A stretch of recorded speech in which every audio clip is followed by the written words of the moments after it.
വയനാട്ടിലെ ഏറ്റവും നല്ല ബിരിയാണിയും പിടിച്ചാണ് നിയാസ് കൈ വരുന്നത്. 1957 നിയാസ് ഖാൻ്റെ ഉപ്പ വയനാട്ടുകാരെ കൽപ്പറ്റക്കാരെ വയറും മനസ്സും നിറച്ചു തുടങ്ങിയ ഈ സംരംഭത്തിൻ്റെ പുതിയൊരു ഔട്ട്ലെറ്റ് ഇപ്പോൾ നമ്മുടെ ലക്കിടിയിലും സ്റ്റാർട്ട് ചെയ്തിട്ടുണ്ട്. ഇത്ര കാലമായിട്ടും ഇവർ കൈവിടാത്ത ആ രുചിക്കൂട്ടിൽ തന്നെ പുതിയ കുറച്ച് ഡിഷസും സീറ്റിംഗ് കപ്പാസിറ്റിയും അതേപോലെ വിശാലമായിട്ടുള്ള പാർക്കിങ്ങും കൂടി കേരള, ചൈനീസ്, അറേബ്യൻ ഫുഡുകളുടെ ഒരു കലവറ തന്നെ ഇവരോട് ഒരുക്കി വെച്ചിട്ടുണ്ട് കേട്ടോ. പണ്ട് മുതലേ ഉള്ള 10 കൂട്ടം വിഭവങ്ങളായിട്ടുള്ള ചോറിനും ഇവർ ഒരു കുറവും വരുത്തിയിട്ടില്ല. അതും പുതിയ ഔട്ട്ലെറ്റിൽ ആഡ് ചെയ്തിട്ടുണ്ട്. നിയാസ് ഖാൻ്റെ ഒപ്പം ബിരിയാണി കൊടുത്ത് കൽപ്പറ്റക്കാരെ മനസ്സ് നിറച്ചപ്പോൾ നിയാസ് ഖാൻ ഞങ്ങൾക്ക് വേണ്ടി തന്നത് ഈ മന്തിയാണ്.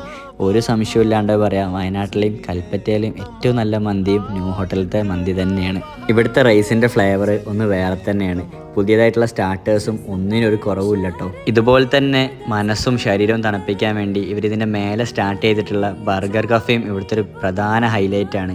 ഇതേപോലെ നല്ല വ്യൂ ആസ്വദിച്ച് നമുക്ക് ഈ ഡിഷസ് എല്ലാം ഇവിടുന്ന് എൻജോയ് ചെയ്ത് കഴിക്കാൻ വേണ്ടി പറ്റും.